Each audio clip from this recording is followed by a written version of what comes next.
Добрый день, уважаемый зритель, с вами доктор Константин. Сегодня тема лекции урока следующего человека – кашель из-за того, что у него мало жизненной энергии.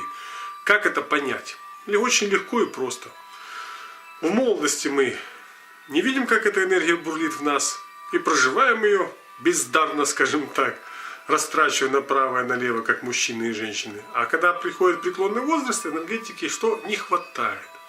И вот здесь энергетика, которая не выполняет свою роль, бьет именно на тот физический орган, на который человек даже не ожидал.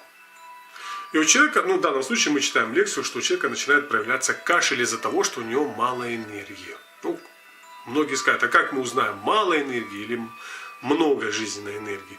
Вот здесь необходима диагностика 12 меридианов, которая покажет нам, а много ли человеку энергии?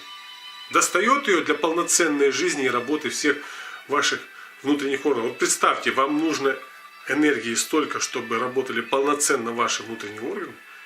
Что? И еще для полноценной жизни. А вот представьте, если не хватает этой энергии, то что? Она бьет вас уязвимое ваше место. Либо, скажем так, самое место, которое хроническое, когда-то болело, а потом стало частенько себе напоминать. Так вот, помните, уважаемый зритель, что точка R2, Жаньгу, при тонизации, при выявлении картины, что у человека мало энергии, общий энергетический баланс, когда мы делаем диагностику 12 меридианов, я частенько говорю о общем энергетическом балансе. И вот этот общий энергетический баланс показывает, а в каком состоянии общая энергетика, которая дает человеку право нормально жить, нормально. А она слабая. Ее не хватает. Поэтому через данную точку мы можем эту энергетику активизировать, давать через эту точку. Для чего? Для того, чтобы гармонично человек жил.